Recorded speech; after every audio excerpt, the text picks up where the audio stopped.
So I'm here with the Boss Katana Go, and this is like the newest version of their system, and people are buying this by the droves for its headphone out. This is a cool practice amp with the same effects that you would get on like the Boss 50, Katana 50 or 100. And the headphone out on the older Boss Katana models, the Gen 1 and 2, was really bad. You had two monos going through your headphones, and a lot of the effects you couldn't really use when doing that with the stereo effects, and the sound quality was a lot worse.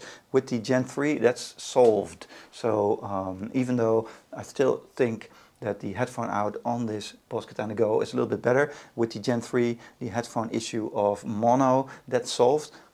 So you can play through this with your headphones as well. But this is a lot easier to use. Why people still buy this is because of you have a lot of more memory banks here. You have A, B, and C, and then you can go up and down with this little switch here through the patches. So it's more, well, easier to play through this than with this one. You just have the 4 patches and then 4 more, so 8 patches in total. So a little bit more versatility here, and you can just plug this into your guitar and then start playing.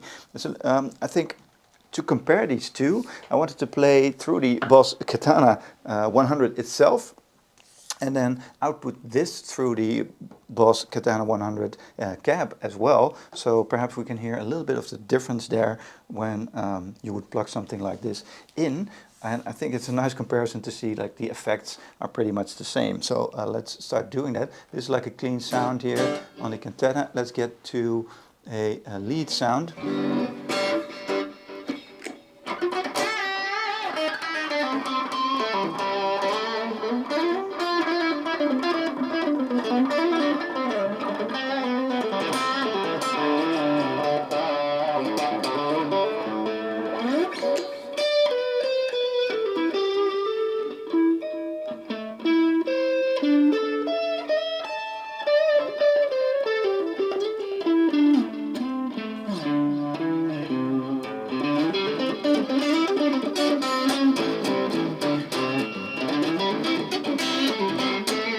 Of course, with the Katana you have the option of changing the reverb and the delay right here on the device, so I think that's a little bit easier to use here if you're playing. But turning this on and having this in your room as opposed to something like this, I think this is really cool. So what we're going to do, just take this out, put this on the normal setting without any additional effects here.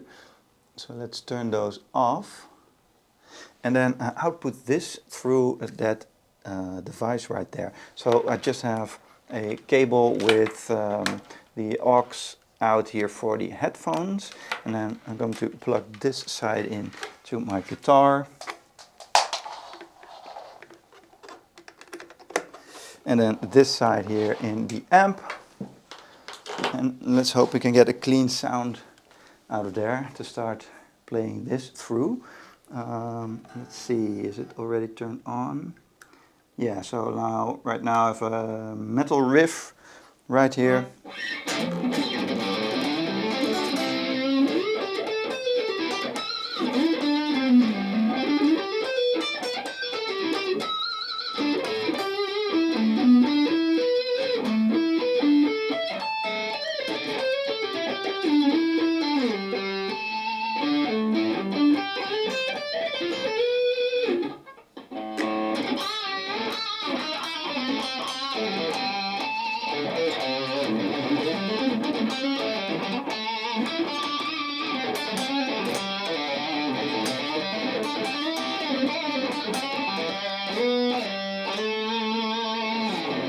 So let's change the sound. Here's like a stadium solo. So this also has a little bit more of that stadium feel, larger delay and echo.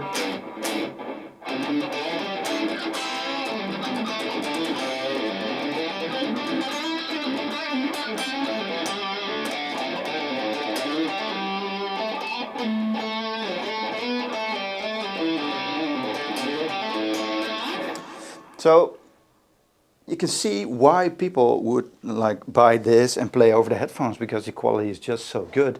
And even why they bring this on like practice sessions where there's an amp in the practice room, maybe a normal amp, and you can just bring your effects with something small as this and then plug that into your amp and then start playing. I wouldn't recommend this for live gigs because the output quality isn't as good as just plugging in into like the instrument level cable here from something like this. But the quality, I mean, it's really good. It plays so nice.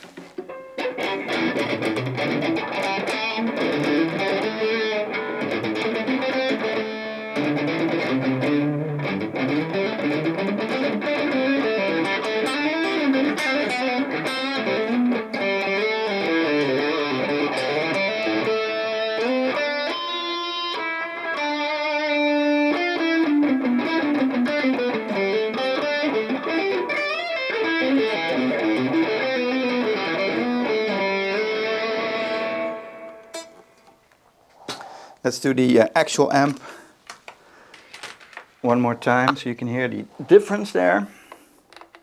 I think it's a really cool experiment to like see these two different ways of playing over the exact same amp there. So now we have the normal output here and then the lead.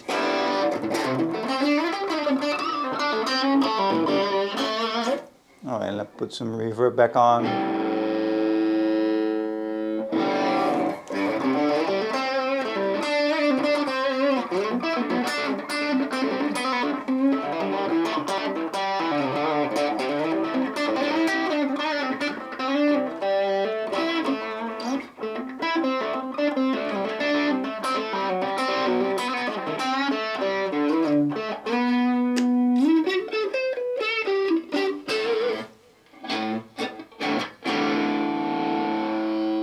There's a little bit more gain in there,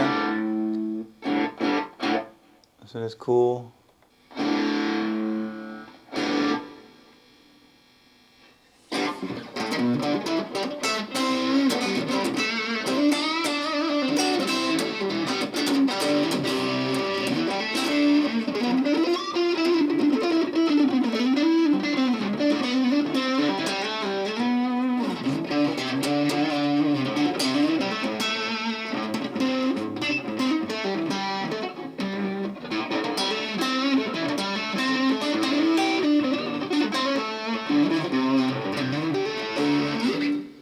Okay, so I hope this video has helped you to see well what possibilities are out there. Why I would choose something like this, perhaps next to, if you already have that, or next to your normal amp instead of like a full effects processor. And just get something like this on the go. So I couldn't let you hear what you're hearing on your headphones, although it is better still than the MK3 even, I think, because this is just a dedicated device for that. So I'll see you in the next video and I hope you enjoyed this.